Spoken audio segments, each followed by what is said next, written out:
সুপ্রিয় দর্শক, আসসালামু আলাইকুম। সবাইকে স্বাগত জানাচ্ছি আজকে গুরুত্বপূর্ণ সংবাদে। প্রথমে জানিয়ে দিচ্ছি সংবাদ শিরোনাম, পরে বিস্তারিত।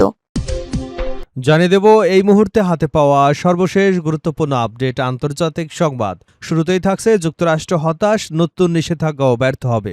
ইরানের উপর নতুন করে নিষেধাজ্ঞা আরোপের যুক্তরাষ্ট্রের হুমকিকে হতাশার বহিঃপ্রকাশ বলে মন্তব্য করেছে তেহরান। ইরানের পররাষ্ট্রমন্ত্রী আব্বাস আরাকচি বলেছেন, ওয়াশিংটনের নতুন নিষেধাজ্ঞাও ইরানকে পরাজিত করতে পারবে না। এবারে জানাবো সংঘাতের মধ্যেই ইরানে বিশাল গ্যাস ক্ষেত্র আবিষ্কার। যুক্তরাষ্ট্রের সঙ্গে চলমান সামরিক উত্তেজনার মধ্যে একটি বিশাল গ্যাস ক্ষেত্র আবিষ্কারের ঘোষণা দিয়েছে ইরান। রোববার ইরানের পেট্রোলিয়াম মন্ত্রী হোসেন পাকনেজাদ জানিয়েছেন, দক্ষিণাঞ্চলীয় ফার্স প্রদেশে 7,50,000 কোটি ঘনফুটের বেশি গ্যাস মজুদ সম্পন্ন একটি নতুন ক্ষেত্র আবিষ্কৃত হয়েছে। জানাবো স্বাধীন ফিলিস্তিনের লক্ষ্য আগের যে কোনো সময়ের চেয়ে এখন বেশি জীবন্ত।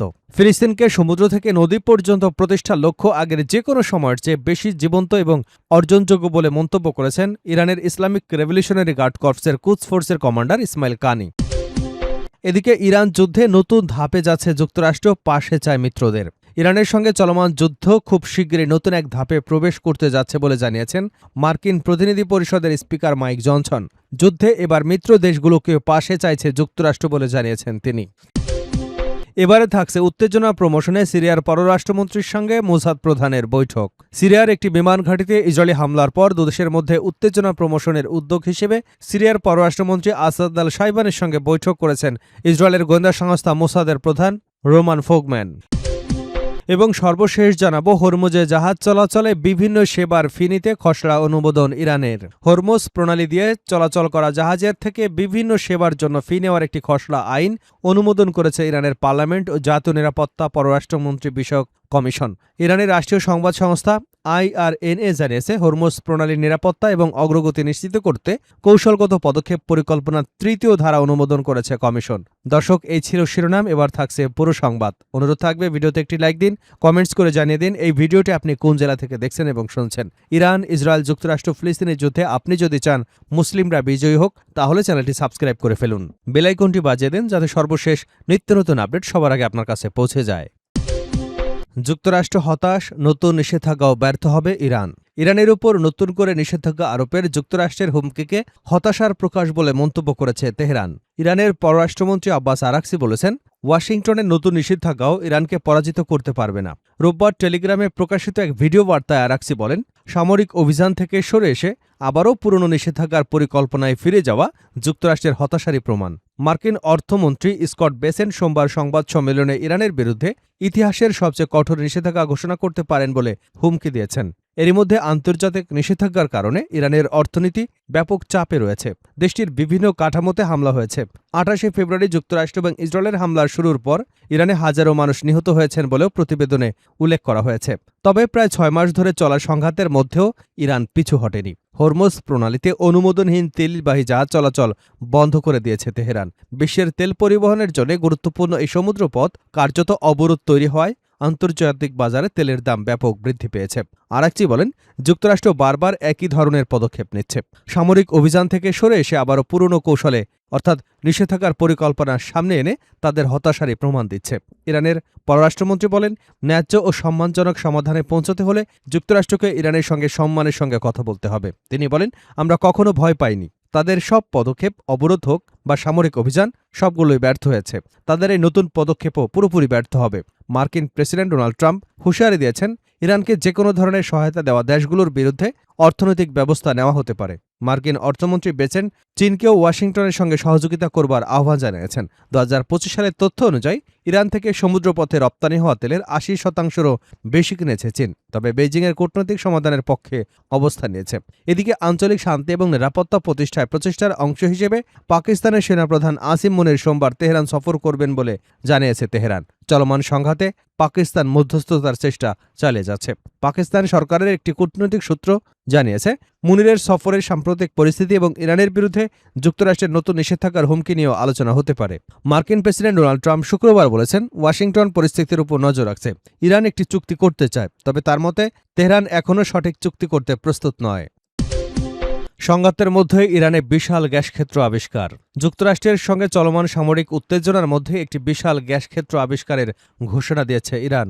আধা সরকারি সংবাদ সংস্থা তাসনিমের প্রতিবেদন অনুযায়ী রোববার ইরানের পেট্রোলিয়াম মন্ত্রী মোহসিন পাকনেজাদ জানিয়েছেন, দক্ষিণাঞ্চলীয় ফার্স প্রদেশে 7,50,000 কোটি ঘনফুটের বেশি গ্যাস মজুদ সম্পন্ন একটি নতুন ক্ষেত্র আবিষ্কৃত হয়েছে। এর মধ্যে প্রায় 5,70,000 কোটি টিসিএফ গ্যাস উত্তোলনযোগ্য। খবর আনাদুলুর। পাকনেজাদ বলেন, নতুন খনির অনুসন্ধান অব্যাহত প্রচেষ্টার ফলস্বরূপ এই আবিষ্কারটি ইরানের জাতীয় হাইড্রোকার্বন মজুতের এক নতুন উল্লেখযোগ্য ও নতুন সংযোজন। তিনি আরও জানান, এই গ্যাস ক্ষেত্রের উত্তোলনযোগ্য গ্যাসের পরিমাণ এতই বিশাল যে তা দিয়ে সাউথ পারস্য গ্যাস ক্ষেত্রের একটি ফেজে প্রায় 15 বছর অনায়াসে গ্যাস সরবরাহ করা সম্ভব। সদ্য আবিষ্কৃত এই গ্যাসকে সুইট গ্যাস হিসেবে আখ্যায়িত করে মন্ত্রী বলেন, এর ফলে গ্যাস ক্ষেত্রের উন্নয়ন এবং পরিচালন ব্যয় উল্লেখযোগ্য হারে কমে আসবে। পাকনেজাদের মতে, এই গ্যাস ক্ষেত্রে বিপুল পরিমাণ গ্যাস কনডেনসেটেও রয়েছে। মজুতকৃত গ্যাসের নিজস্ব মূল্যের পাশাপাশি এই কনডেনসেটগুলো ইরানের অর্থনীতিতে কয়েক সপ্তাহর কোটি ডলার যোগ করতে সক্ষম। স্বাধীন ফিলিস্তিনি লক্ষ্য আগের যে কোনো সময়ের চেয়ে বেশি জীবন্ত। ফিলিস্তিনকে সমুদ্র থেকে নদী পর্যন্ত প্রতিষ্ঠার লক্ষ্য আগের যে কোনো সময়ের চেয়ে বেশি জীবন্ত এবং অর্জনযোগ্য বলে মনে করেছেন ইরানের ইসলামিক রেভলিউশনারি গার্ড কর্পসের কুদস ফোর্সের কমান্ডার ইসমাইল কানি। রোববার ইরানের বার্তা সংস্থা ফার্সের বরাতে এ তথ্য জানিয়েছে আল জাজিরা। কানি বলেন, অবৈধ ইসরায়েলি বসতি সম্প্রসারণ এবং ইসরায়েলের অপরাধ আসলে দেশটির গভীর সামরিক, নিরাপত্তা, রাজনৈতিক এবং সামাজিক সংকট থেকে বেরিয়ে আসার চেষ্টা। তার দাবি, এসব কর্মকাণ্ডের মাধ্যমে 2023 সালের অক্টোবর থেকে ইসরায়েল যে কৌশলগত পরাজয়ের মুখোমুখি হয়েছে তা আড়াল করা সম্ভব নয়। কানি বলেন, ফিলিস্তিনের আদর্শ জীবন্ত এবং অপরিবর্তনীয়। ন্যায় বিচার প্রতিষ্ঠায় বিজয় অর্জন না হওয়া পর্যন্ত এ লক্ষ্য অব্যাহত থাকবে। ইরান যুদ্ধে নতুন ধাপে যাচ্ছে যুক্তরাষ্ট্র, পাশে চায় মিত্রদের। ইরানের সঙ্গে চলমান যুদ্ধ খুব শিগগিরই নতুন ধাপে প্রবেশ করতে যাচ্ছে, এমনটাই জানিয়েছে মার্কিন প্রতিনিধি পরিষদের স্পিকার মাইক জনসন। যুদ্ধে এবার মিত্র দেশগুলোকেও পাশে চাইছে যুক্তরাষ্ট্র, এমনটাই জানিয়েছেন তিনি। রোববার ফক্স নিউজকে দেওয়া এক সাক্ষাৎকারে জনসন বলেন, আমরা খুব দ্রুত নতুন একটি ধাপে যেতে চলেছি। আমার বিশ্বাস, মিত্র দেশগুলো পরবর্তী ধাপে আমাদের সহায়তা করবে এবং আমরা এটি শেষ করব। স্পিকার বলেন, সবাই জানে আমরা সাপের মাথা কেটে ফেলেছি। আলোচনার টেবিলে ইরানিদের বিশ্বাস করা যায় না, এটাই মূল চ্যালেঞ্জ। মাইক জনসন দাবি করেন, ইরানের পারমাণবিক অস্ত্র অর্জন থেকে বিরত রাখতে সক্ষম হয়েছে মার্কিন প্রেসিডেন্ট ডোনাল্ড ট্রাম্প। এটি আগের সব প্রশাসনেরই লক্ষ্য ছিল। যুক্তরাষ্ট্রের এই নতুন ধাপের প্রতিফলন দেখা যাচ্ছে সাগরে। গত জুলাইয়ের মাঝামাঝি থেকে ইরানি বন্দরগুলোতে নতুন করে নৌ অবরোধ আরোপ করেছে যুক্তরাষ্ট্র। অবরোধ নিশ্চিতে মার্কিন নৌবাহিনী এখন পর্যন্ত 70টি বাণিজ্যিক জাহাজের গতিপথ বদলে দিয়েছে। দুদিন আগে সংখ্যাটি ছিল 68। এছাড়া 2টি জাহাজ তল্লাশি এবং 3টি অকেজো করে দিয়েছে। অবরোধ কার্যকর করতে ইউএসএস জনফিন এবং ইউএসএস রসের মতো গাইডেড মিসাইল ডেস্ট্রয়ার সহ 20টিরও বেশি মার্কিন যুদ্ধজাহাজ মোতায়েন রয়েছে। সাগরে এমন জোরালো সামরিক তৎপরতার মধ্যে প্রেসিডেন্ট ট্রাম্প ট্রুথ সোশ্যালে একটি মানচিত্র শেয়ার করেন। সেখানে হরমুজ প্রণালীকে নতুন মার্কিন ভূখণ্ড হিসেবে দেখানো হয়। এর ঠিক একদিন আগে এক সমাবেশেও তিনি অঞ্চলটিকে আমেরিকান ভূখণ্ড বলে মন্তব্য করেছিলেন।